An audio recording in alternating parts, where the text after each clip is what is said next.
It's great to meet the babies, but it's also great to meet the mums and the dads. They were the figures that I never really considered until I met some of the dads. In fact, the dads were even more proud and more grateful than the mums in some of the cases, that they were so in. I'm thinking of a couple that Christian Concern had organised a little party for some of the mums and dads and ourselves to get. That's where we met them for the first time, and the dads were just beaming with joy and with pride at their little loved ones, their little babies.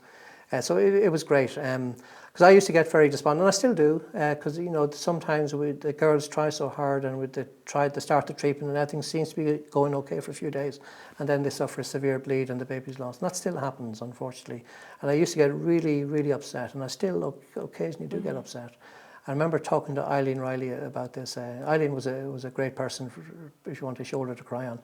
And I was explaining this to her, and she said, "Listen, what you're doing is right. Even if you save one life, it's worth it." And we both agreed that I've been practicing medicine since 1989, so in my 36 years, this by far and away is the most rewarding thing that I've ever done. And Eileen would say exactly the same, as has any of the others who have been involved in saving lives in this way.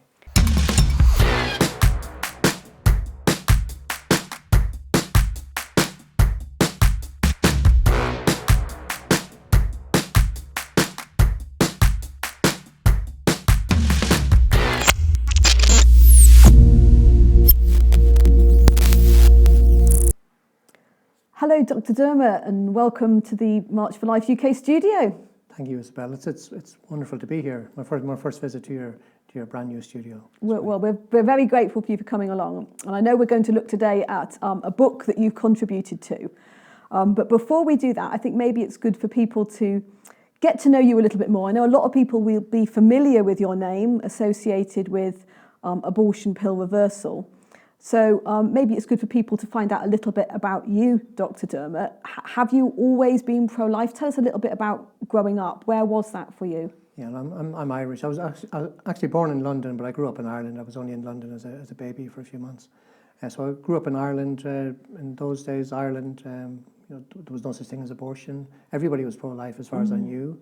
Of course, we had the Eighth Amendment referendum in 1983. That's when it was introduced into the Constitution that the unborn child deserved to be, the state acknowledged the protection of the unborn child, which was just a natural event for most Irish people. So there was never any question that anybody I knew would be sort of pro-abortion or promoting abortion.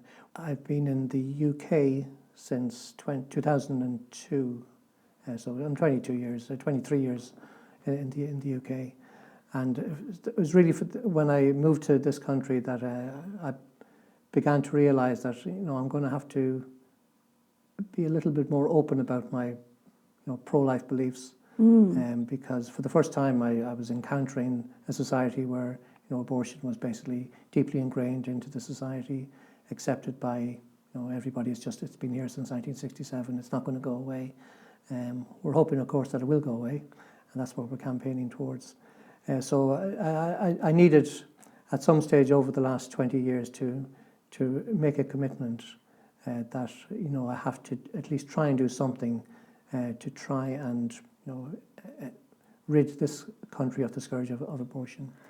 I joined the Catholic Medical Association in 2008, and that came about as a result of a young girl that I work with, who was put under pressure to prescribe drugs for abortion, and she refused to do so.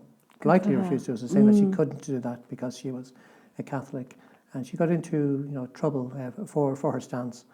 And when I heard about her courage in doing so, because she was under a lot of pressure to do something against her conscience. I had never heard the Catholic Medical Association, but I knew she was Catholic, or I found out she was Catholic, and I went to meet. Once I heard her story firsthand from herself, I felt there must be some organisation in this country that will defend people like medical people, healthcare professionals like her, to defend them, to stand up for their conscience, even if they didn't personally, have those beliefs themselves. At least they should respect and stand up for other people who do hold sincerely held conscientious beliefs. So that's when I looked up the Catholic Medical Association and joined it. because we provide support for, well, Catholics working in healthcare to help them to still provide an excellent, healthcare professional service, but at the same time remain true to their religious and conscientious beliefs. And we also we not only defend Catholics, anyone who's got a conscientious objection to any activity, procedure in medicine that goes against the conscience, we would be very happy to stand up for. So that's what we do. Our primary aim is to stand up for people of conscience working in healthcare professions. So you're talking about medicine, Dr. Dermot. When did you first decide to get into medicine? Was that something as a child that you wanted to do? No, when I was leaving school in Ireland in the early 80s, one thing I knew I was not going to be was a doctor. Really? Yeah, because I've always felt weak if I saw blood. So I thought, that's definitely one area where I'm not going to be involved. So after I left school, I spent a year in UCD, University College Dublin, studying history, French and Irish language, with the intention of possibly going into teaching, although I wasn't quite sure. I liked the idea of physical PE or sports sort of teaching, and that I was thinking of possibly branching into that. But during my first year, I was, I was I'm not saying bored, but I was looking for something to do in the library, and I was in the South American history section, and I came across a book written by an English doctor called Sheila Cassidy, I knew the name because we'd done a little bit about her in our religious education in secondary school, and we'd read an excerpt from her book, and I'd never come across the actual book, called Audacity to Believe.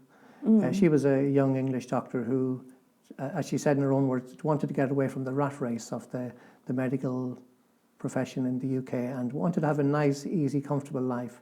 And she had a friend from Chile, so she went to Chile in the early 70s, thinking that she was going to get involved in private medicine, have a nice, comfortable lifestyle. But on one occasion, she was asked, would she treat a person with some wounds without asking any questions of how the wounds were obtained? And she said, well, as a doctor, she would.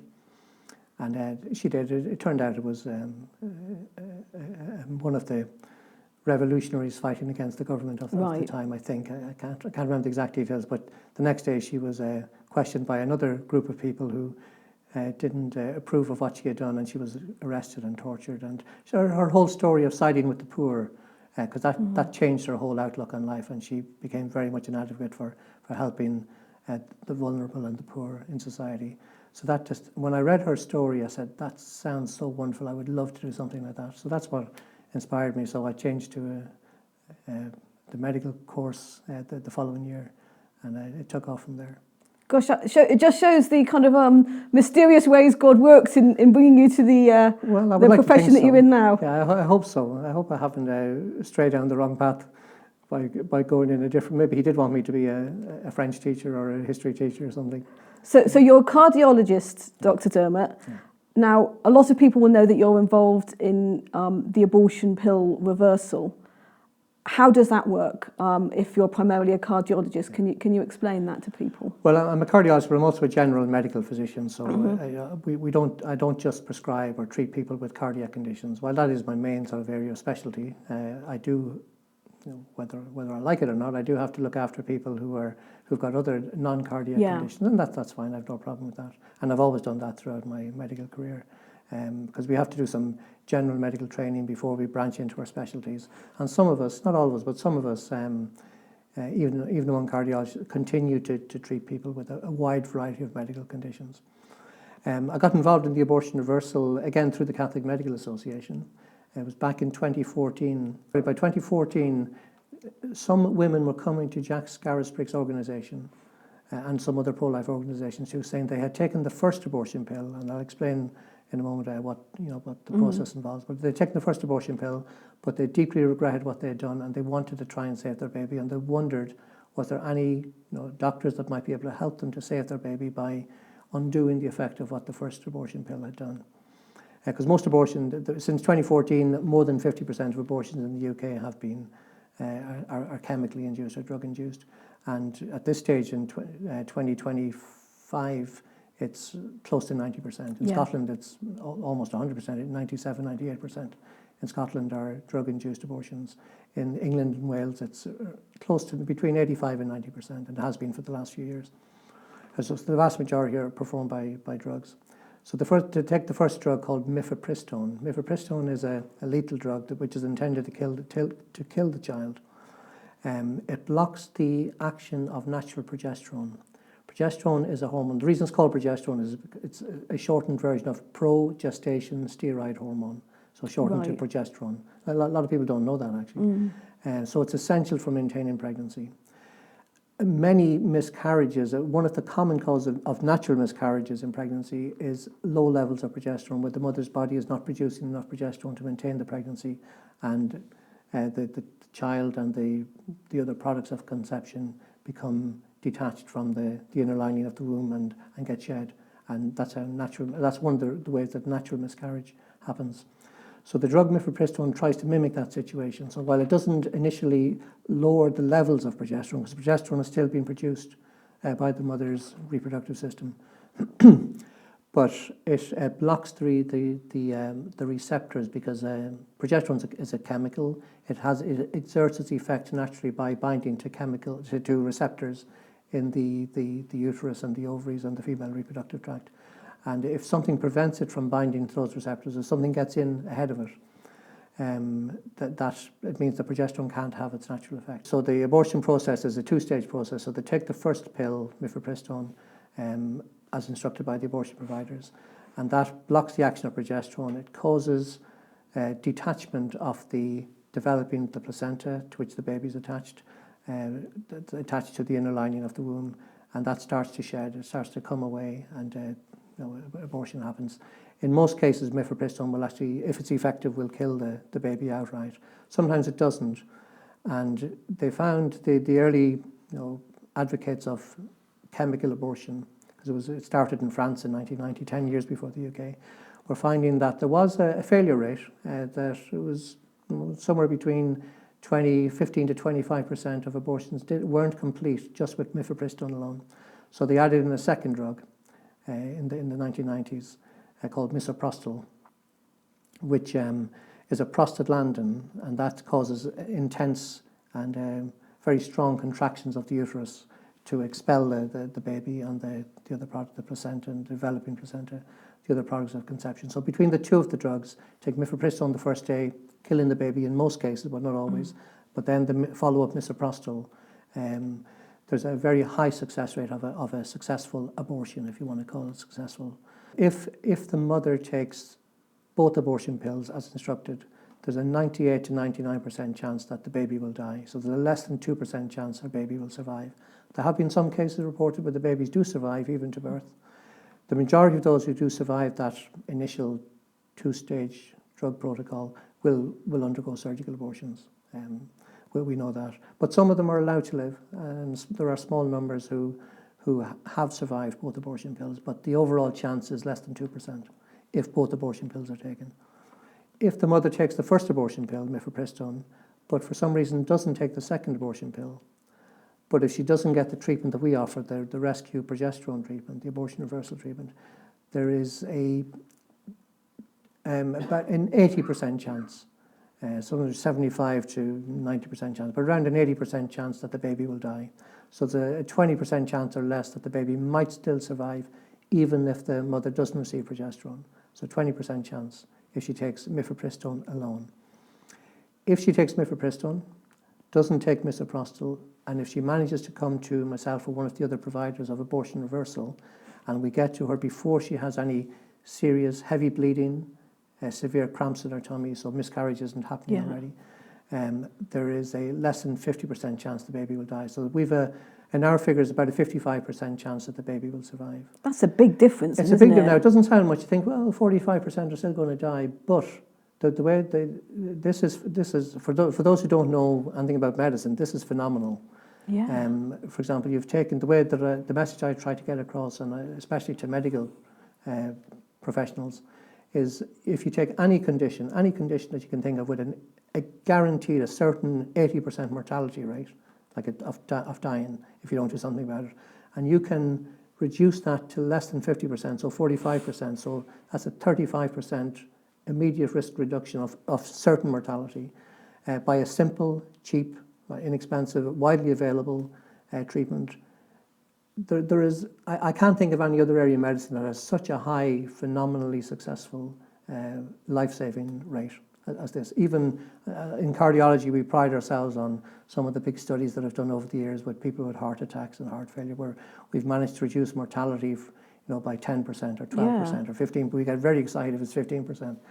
But this is a 35% reduction of certain mortality. And remember, if these babies survive, it's very likely that they're going to go on to have future generations. Whereas in cardiology, we save someone who's had a heart attack or heart failure, and at best it might have a few years, and very often, even though we might initially save them, the underlying condition that they suffered from is going to catch up with them again within a matter of time. Whereas we're talking about a possible lifetime for these young children that we can save, who may go on to hopefully have children of their own and grandchildren of their own. So I guess we're saving generations by this. So really, what this is, and I've mentioned it many times, that I think people like George Delgado, Matthew Harrison, who was the very first person to do this, Mary Davenport, so the early pioneers of APR, they should be really up for a Nobel Prize. This is Absolutely, that level of achievement. And that's the message I try to get across. So are there any risks or dangers associated with this then? To either the baby or the mum? No, the worst thing, the only bad thing you can say about it is that it doesn't always work. So 45% of the time, the baby's not going to survive to birth. That's the only bad thing. Now there are, because we give progesterone, we give initially a high dose for 3 days, and then a lower dose, half the initial dose, for at least 2 weeks, and depends on the stage of gestation. We like to continue treatment for up to 13, 14 weeks. If we can get them into the second trimester, by that stage, the mother's placenta is producing higher and higher levels of natural progesterone. So we shouldn't need to continue additional progesterone at that stage. So if we can get them to 13, 14 weeks, the baby should, at least at that stage, the risk of miscarriage is exactly the same as with any normal pregnancy. Now, unfortunately, some babies are miscarried in normal state of affairs. So there still is a risk that the baby may not survive to birth. But we've got them over, if we can get them, in reality, if we can get them over 2 weeks past them, because by that stage, mifepristone is out of their system, progesterone levels are starting to rise. So if we can get them to 2 weeks where the baby hasn't died, they've got a strong heartbeat, possible or soon they'll have movements of the baby, then it's very, very, very likely that the baby's going to survive to birth. So there are side effects of progesterone. As I mentioned, we give a higher dose for the first 3 days. The common side effect is nausea.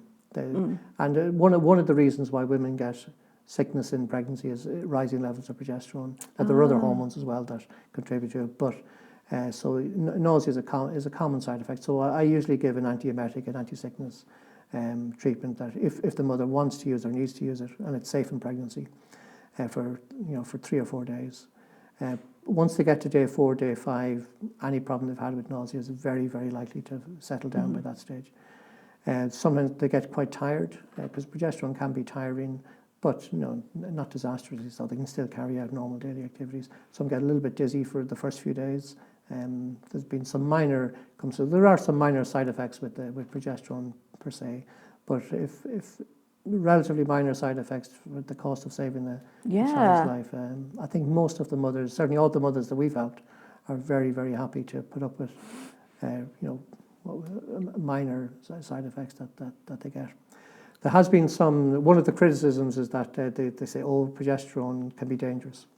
Now that's, I wouldn't say laughable, because this is not a laughing matter, but first of all, the progesterone that we give is exactly the same drug, and in fact, we give a much lower dose for a shorter period of time than is recommended by colleges such as the Royal College of Obstetricians for women who are at risk of having a recurrent miscarriage. So if a woman has had a previous miscarriage and there's bleeding in early pregnancy, they will give progesterone.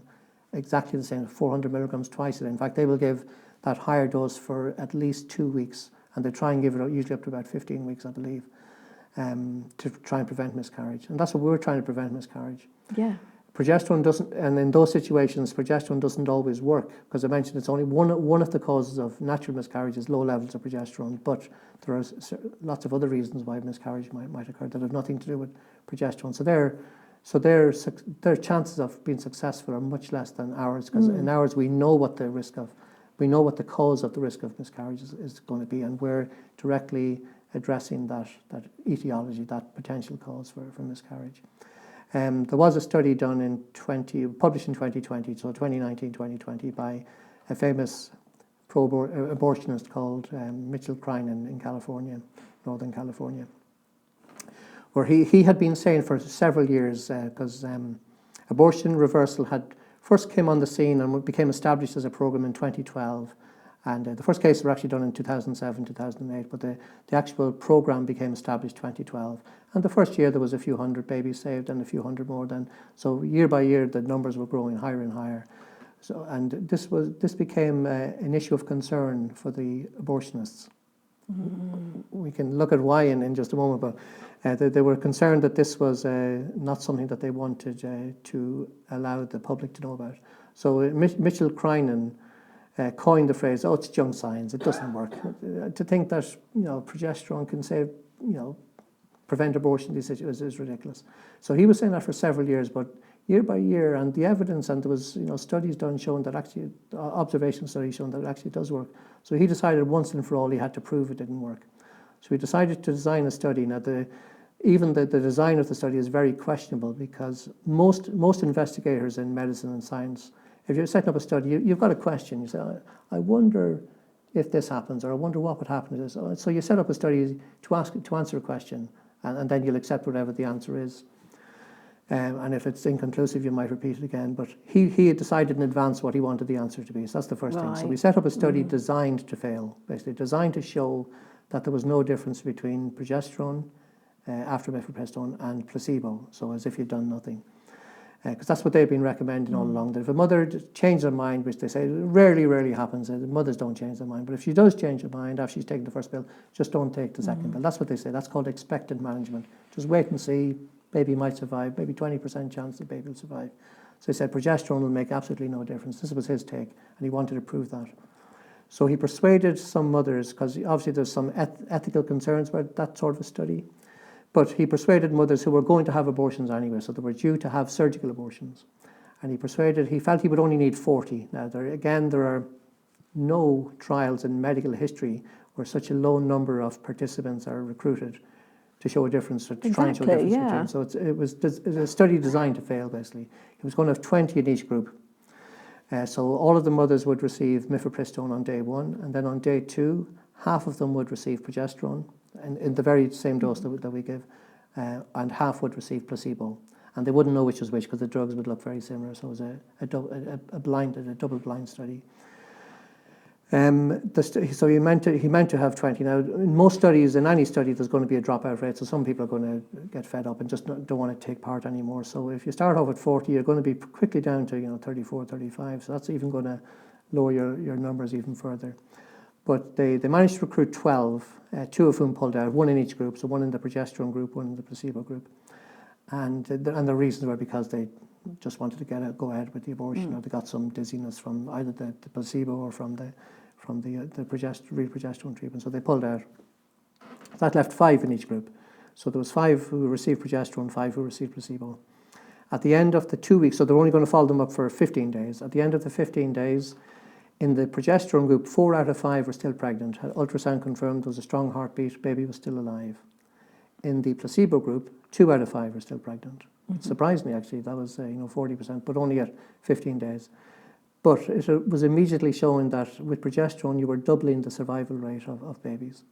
Furthermore, one thing that they hadn't counted on, and they used this to their advantage, in the placebo group, so women who didn't receive progesterone, 2 of the 5 had serious bleeds. 1 required a blood transfusion, so they had to attend their local emergency departments.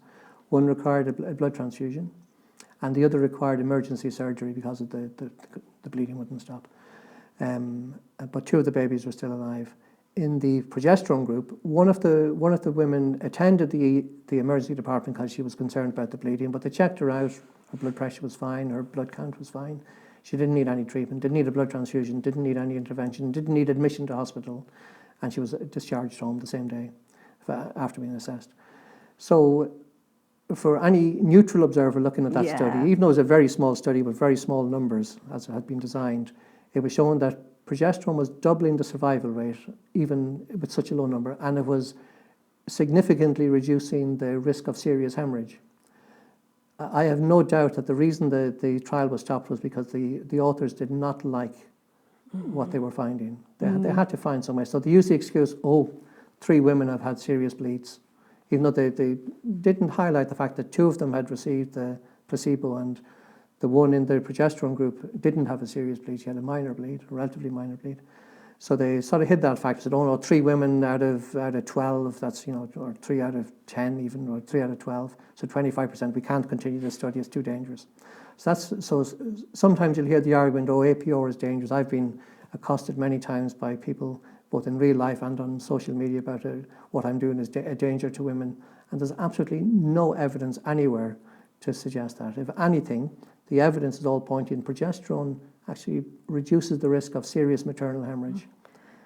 So I've no doubt that. So that's why you will come across people saying, APR is dangerous. But there's no evidence to support that. It's just the spin that they put on it to hide the real fact. So what was behind the situation in 2021 then, Dr. Dermot? Because I know back then you were actually investigated, weren't you, by the GMC, the General Medical Council, and actually banned for a while from giving progesterone to women. Yes. What was the reason then? If it was good medicine, did someone get confused? What was going on? No, nobody got confused. There was an orchestrated attempt to stop what we were doing. Myself and Dr. Eileen Riley, who's a great hero of mine, who's also a member of the Catholic Medical Association, an obstetrician working in Glasgow. We had decided, following that initial meeting with Jack Scarisbrick, we had another meeting actually a few years later, because there wasn't a lot of information for us to go on initially, but by 2018, when Claire McCulloch from Good Counsel Network contacted us, pleading with us, could we please help, because more and more girls were coming to their organisation saying, I've taken the first abortion pill, I want to save my baby. So I promised Claire that, because at that stage I was elected president of the CMA, just at that same meeting that Claire attended. And I promised her I will go to the United States, I will find out more, I will speak to George Delgado, I will attend any meetings on the issue, I will read everything that's on it, and we will manage somehow to get this service. And we managed in 2020, Eileen and myself were the first 2 doctors to start prescribing progesterone for women who had taken the first abortion pill. So we established the abortion pill reversal service in the UK. Eileen did the very first case. I joined her a month later in June 2020. And we were happily doing it. We were getting lots of calls, so word was getting round. I don't know how people were finding us, but girls were going on the internet. In fact, what they always do is the very first thing when they change their mind, they go back to the abortion provider, and they're always told, no, nothing you can do, you have to take the second pill, or nothing you can do, just wait and see what happens. None of them are told, well, you could try progesterone, or we could prescribe, or we know how you can get in contact. So they're never ever told that. So, and I'm sure there are probably thousands and thousands of young mothers who, to this day, regret that they didn't know anything about abortion pill reversal. And unfortunately, that is likely to continue. Yeah, I know some of them, Dr. Dermot. The truth has been held from them. But some of them are determined to say that, well, I'm not going to accept that for an answer. So they'll go on the internet and they'll find the abortionpillreversal.com website, which is a 24 hours a day, 7 days every day service based in the United States. So there are very well-trained nurses on the Abortion Pill Reversal Network who will take a call from anywhere in the world, if they can speak the language, and they will have contacts with local doctors. So myself and Eileen registered with the Abortion Pill Reversal that if there were any calls from the UK, that we would be very happy to try and help if at all we can. So we were doing that, and we were getting lots of calls, and then I was getting some calls, most of them from the American helpline, but we were getting calls from some of the local pro-life organisations, such as Good Counsel, such as some of the local pregnancy help centres, crisis pregnancy help centres, the Society for Protection of Unborn Children. We were getting lots of calls from different sources, and happily given this, and some weeks we're getting up to 5 or 6 calls a week, and I was getting 5 or 6 a week. Eileen was probably getting maybe not quite as many because she wasn't always as available as I was, but between the two of us, between 5 and 10 calls a week most weeks. Some days 3 in one day, especially at weekends. So we were responding as best we could. In that first year, 32 babies were saved between the two of us that we know about. There may be others, because some of the girls doing fine with treatment, everything seemed to go fine, then they stopped responding. Now we don't know in those situations, Did they have the baby and just didn't want to be reminded, want to just put this in the past behind them? That's certainly possible. Or they may have had a miscarriage later and didn't want to tell us, or they may have gone ahead with possibly being coerced into abortion, as many of them we know have been. Yeah. So there are some that we don't know what the outcomes, but there are 32 definite live births that we were aware of in that very first year of offering the service. So unknown to us, from January 2021, reports were being made and given, or complaints were being made to the General Medical Council. The General Medical Council is the regulatory body for doctors in the UK. Mm-hmm. So they decide whether you can practice medicine or not. They offer or they issue medical license to practice, or they can take it away from you. So complaints were made by the Mary Stopes International, one of the main abortion providers in the UK, and the Royal College of Obstetricians and Gynecologists, another big provider of abortion in the UK, to the General Medical Council, that these two doctors may be guilty of professional misconduct. And they gave a series of allegations, none of which had any evidence to support them, mind you. So there was allegations. The only one that was actually true in my case, they did say that I wasn't following the NICE guidelines on abortion provision, which is fine. I had no problem with that. I wasn't providing abortion. Yeah. But they said that we were imposing our Catholic beliefs, our pro-life beliefs on these vulnerable women, that we were bribing women to undergo the service, that we were using an unlicensed medication without any evidence base for it. So none of which was true. Yeah. Unfortunately, however, the GMC endorsed all of the allegations, certainly in my case. And both of us received almost simultaneously on the 28th of April that year, 2021, an email from the GMC to say that serious allegations had been brought to their attention about us and our provision of this treatment, and that we were ordered to attend a tribunal, a medical practitioners tribunal, on the 12th of May, so less than 2 weeks later. So that's how that came about. And then we thought that was the end of the road, that there was no going back. The GMC is too powerful. These pro-abortion groups are too powerful. We're not going to overcome this. Fortunately, in my case, because I had to let all of the various pro-life organisations know what was happening, and I had to let the American colleagues know that we were not in a position any longer to provide the service because of what was happening. And Christian Concern, a wonderful group based in London, within 2 days, so we got the notification on the Wednesday, and by the Friday, Andrea Williams, the chief executive of Christian Concern, had got two of her top leading barristers to hold a Friday morning meeting with myself and Eileen to discuss, what should we do here? And they have a legal wing, the Christian Legal Centre. And we explained the situation, and I was very, sheepish and apologetic and embarrassed and saying, I'm sorry. I said, there's nothing we can do. And Andrea, I remember to this day, it was a Zoom meeting, so she pointed at the camera and she said, no, this is unjust. We are not going to accept this. We are going to fight this, and we are going to win. Now, on that first tribunal that we had to attend on the 12th of May, I was in the morning, Eileen was in the afternoon. And at the end of my barrister, like Mike Phillips, put up a very, very good case. And he had lots of evidence already obtained from a medical expert. But we were astounded when the tribunal chairperson said, well, we're not going to look at any evidence. We're only looking at the allegations. And Mike Phillips thought, is this not meant to be some sort of a court where evidence is usually produced and examined and considered?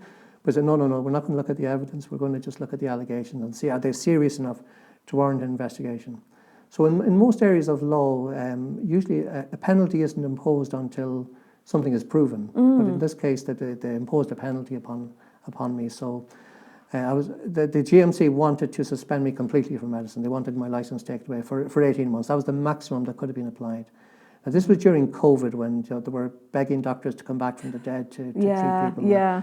So the tribunal at least saw some sense of, well, that would be a bit disproportionate. So let's allow him to continue his cardiology and his other medical activities, but we're not going to let him do this. So the decision was that Dr. Kearney must not prescribe, administer, or recommend progesterone for abortion pill reversal. They also said that I could not provide any private medical services or charitable medical services without expressed written permission from the GMC. So it was just, I don't do private medicine, but they were just making sure that there was no angle that we could get around this and provide the service. So with that, I became the first doctor in history to be banned from saving lives, because they knew that we had saved lives, because this had come across very clearly in the witness statements that we had made, that lives were being saved.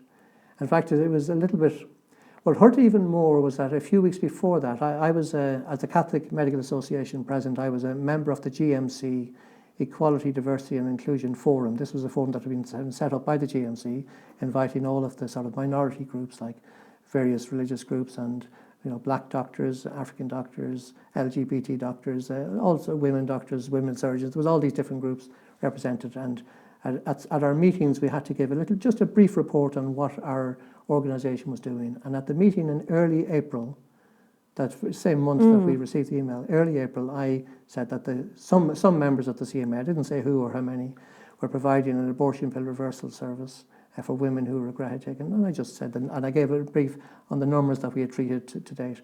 And the chairperson said, "Oh, thank you very much. Thank you, Dr. Kearney. We'll move on now to the next."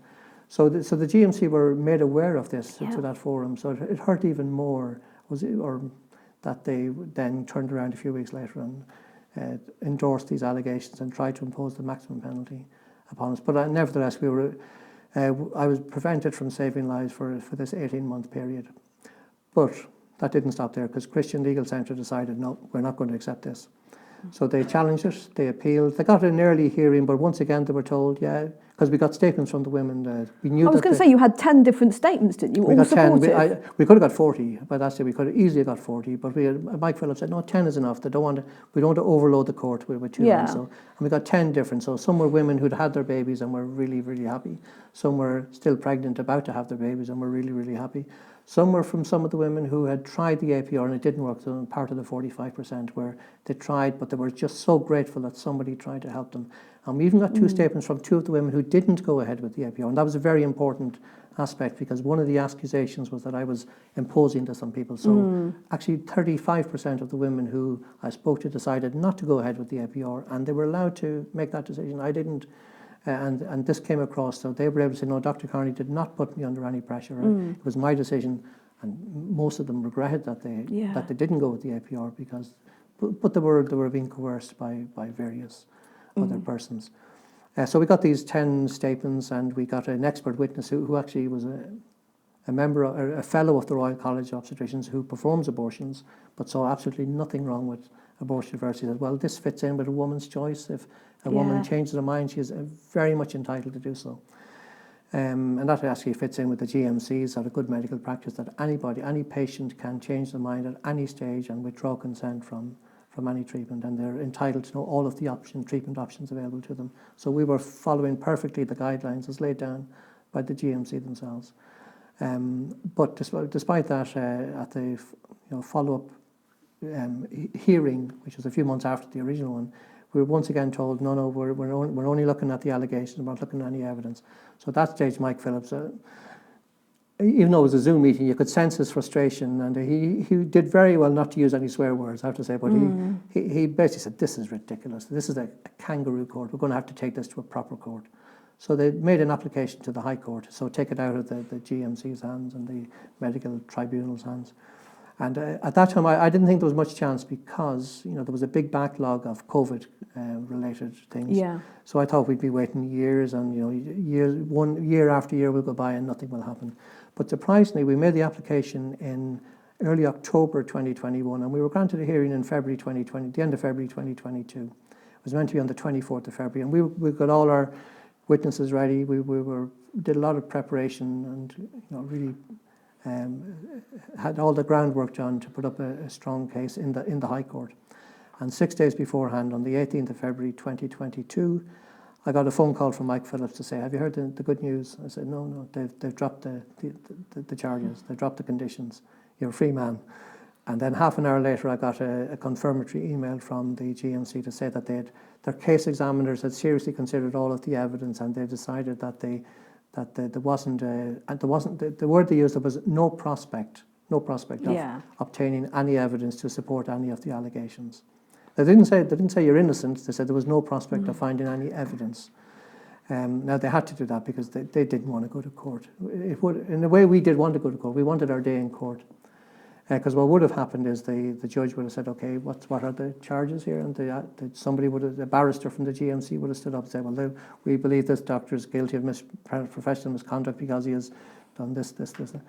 And then the judge would have said, oh, well, that's very good, thank you. Now, can you provide the evidence to support your case? And they would have literally had to say, well, we don't have any evidence, Your Honour, but we don't like what he's doing. Yeah, exactly. Really, Your Honour, come on.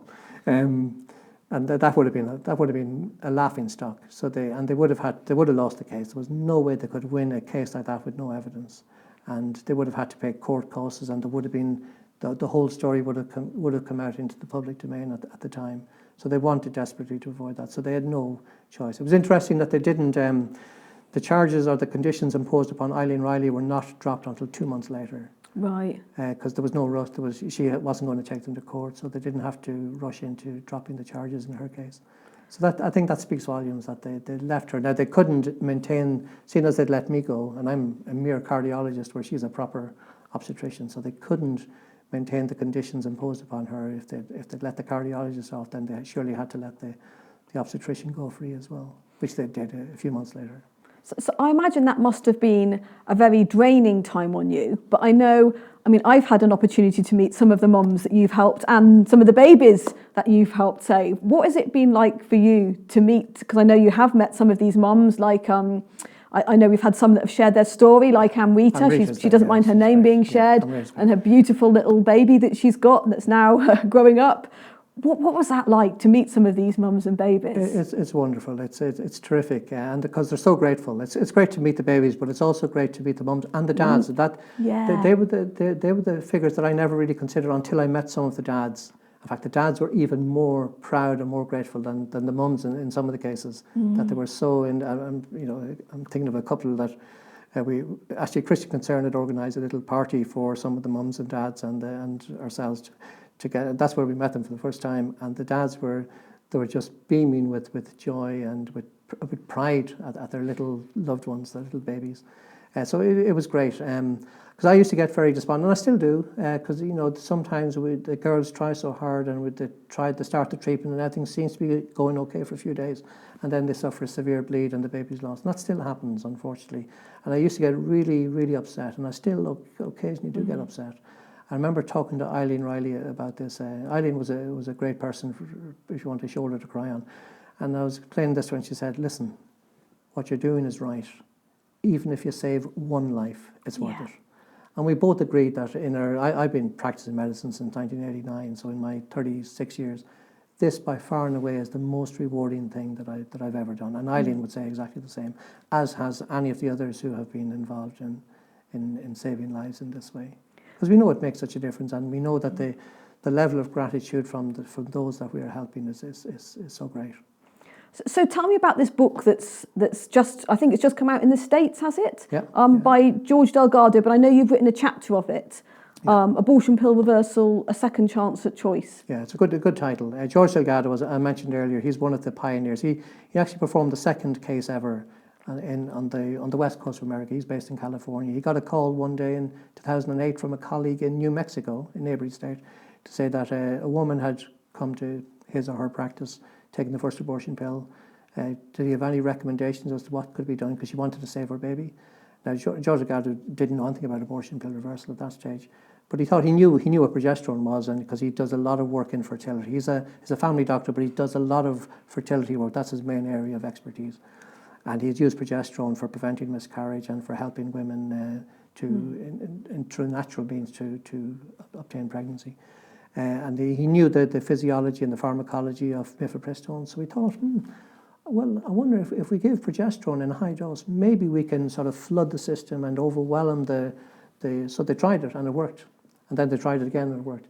Unknown to him, on the other side of the country, in North Carolina, Matthew Harrison. I think Matthew Harrison is the real unsung hero. I met him last year for the first time, or earlier this year for the first time. He is such a gorgeous, humble man. I want him to be made aware of. I want the world to know about Matthew Harrison. I want him to get the Nobel Prize with George Delgado. Matthew Harrison had done exactly the same thing 1 year before. Again, I think he's an obstetrician. I'm not certain. A woman had come to him who had taken the first abortion pill. And again, knowing what he knew about mifepristone, progesterone, how these things work, the miscarriages with low levels of progesterone. He thought, well, it won't do any harm. We'll give you some progesterone and let's see what happens. And again, the baby survived. So they tried it.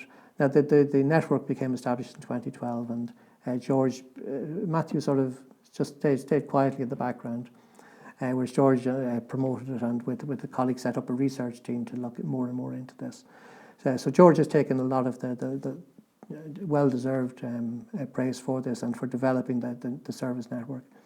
So he's come up. So there is nobody in the world who knows more about abortion pill reversal than George Delgado. So he has written this book, right, to tell in the background how I'm glad Matthew Harrison has a chapter in it, which is brilliant. I'm delighted about that. But George has done most of the work for it, and telling the background, the science background, the animal studies, the human studies, the real life data. And then he's got chapters by some of the nurses who've been involved in the network, helping women.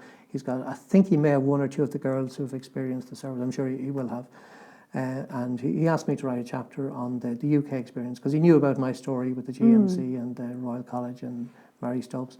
So he thought that some people, because that's a pretty unique thing, and I think the chapter is actually called "The First Doctor to be Banned from Saving Lives." I think he says, so he took my phrase that I've used, and he named the chapter the First Doctor to be Banned from Saving Lives.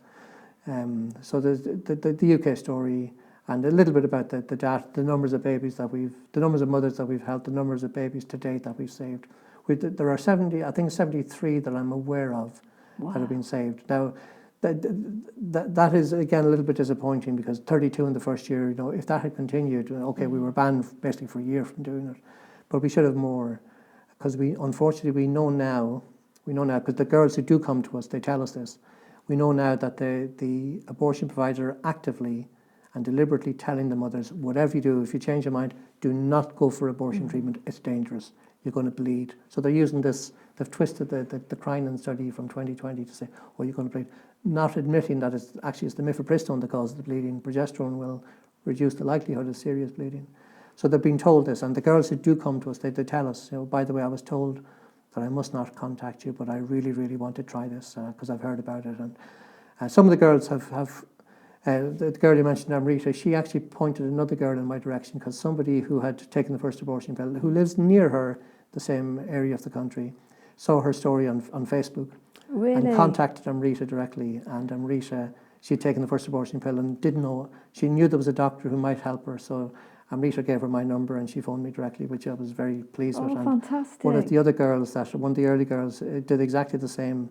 Another girl had taken she didn't actually know the girl, but she knew her husband. She worked with her husband or knew her husband. He was the one of the beaming fathers I mentioned. And he gave her my number, and on a Saturday afternoon she phoned me and we got into, again, in both cases the baby survived. We managed, because they got treatment quite quickly. And that's crucial. So we got to create greater awareness of this, because the earlier treatment is started, the better is the likelihood. Even though it can be effective, as long as miscarriage hasn't happened, up to about 72 hours. But if you can start treatment within 6 hours, there's a much more likely chance that the baby's going to survive than if you take it at 48 hours or 36 hours. Unfortunately, in the UK, the average time that we get from the mother taking mifepristone to actually starting treatment is about 25 hours, whereas in the States it's less than 12 hours. The other disadvantage that we have is that we can't get ultrasound immediately, so we can't determine is the baby still alive, because if the baby's not alive, if the baby's already deceased, there's no point. So probably some of the mothers that we have tried to treat, it may have been too late, the baby was already deceased. But we can't take, we treat in blind faith that, okay, there's no harm in starting treatment. We'll get a scan as soon as we can, usually a few days later. If the baby's still alive, then we continue the treatment. But there may be some cases where we've actually started treatment. So that might explain why our success rates maybe are a little bit less than in the States, because they have an over 60% success rate in the States, whereas we're about 55% success. Yeah, I mean, the more I hear, it's so scandalous that people who claim to be pro-choice only really drive one choice, and we know what that is. So we can see the agenda that's going on there. What should women do then, Dr. Dermot, if they have had that first abortion pill and they're now regretting it? Because sometimes that seems to happen instantaneously, and I know Amrita said that. She put the pills in her mouth, swallowed, and almost immediately regretted it. And I've heard that story from quite a few other women who sadly maybe didn't know what to do or that there was even any other options open to them. What can somebody in that position do? Well, try and contact myself or one of the other, there's not many of us, but there are some other abortion reversal providers in the country. And there are different ways. I'm happy to accept calls anyway. So I suppose the most convenient way for some was to go to the American helpline. And that does introduce a little bit of a delay because the Americans, they do go through a very thorough consenting process, which is very important. And we always make sure we've got fully informed consent. And there's a helpline, there's an international telephone number they can ring and they'll speak to a nurse within seconds of ringing them, or they can do it online. They prefer, I think, to speak because it speeds up the process. So that's one way they can go through. So it's abortionpillreversal.com and there's a phone number on that. It's very important to put the .com because if they just put in abortion pill reversal, unfortunately some of the choice, if you want to call them, the pro-abortion people who don't want abortion reversal, they've dominated the airways, and you might get Planned Parenthood or Mary Stopes or something saying that this doesn't work, it's dangerous.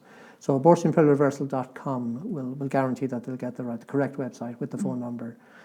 Or they can contact any of the mainstream pro-life organisations, because like yourselves, March for Life UK, or SPUC, or Good Counsel, or Christian Concern, or most of the crisis pregnancy centres, the pro-life crisis pregnancy centres in this country, most of them will have my phone number, and they can put people directly in contact with me. I've had a couple of people who've contacted me on Twitter, which I'm happy to accept. One person found my email address, I don't know my personal email address, and he managed to he, on behalf of his wife, now had to make sure that this wasn't, because it's very important that I deal with the mother, that it's not someone who's been coerced. So I had to speak to, but I responded to the email, and I spoke to his wife, and and the baby survived, and I'm meeting them pretty soon. I think they're hoping to come to where I live, to me, because they're so happy. Their little girl is just over a year age at this stage. So there's lots of different ways, but the best ways are through one of the mainstream pro-life organisations, because they all have my direct line, and I'm available 24 hours a day. Most days, unless I'm away, like talking at a conference or something, I'm available. And if I'm not available, I can put them at least with one other person or some other person who should be able to help them. We have a few that if I'm not available, there are others that can help, or through the abortionpillreversal.com network. Well, thank you for making yourself so available to all those women and to so many people who want to learn about the abortion pill reversal. I know there's many, many grateful women and men out there, and a lot of children who I'm sure if they hear their story in the future will be very, very grateful to you. Yeah, I did. I can't not tell us that. Like, there's one little boy who's now 4 years of age, and his mother, because every year I send them a little birthday message on their. I have a little calendar. I have a calendar with all the birthdays of all the. And the mothers always respond to say, thank you so much, and thank you for all that. We won't forget what you've done. But this year, just a couple of months ago, one of the mothers, she sent me a little video of her little boy. He's getting out of a swimming pool, and he waves at the camera and he smiles and says, I'm sure she told him what to say, but hello, Dr. Dermot, thank you for saving my life. which is lovely. And then she came on and she gave a little wave.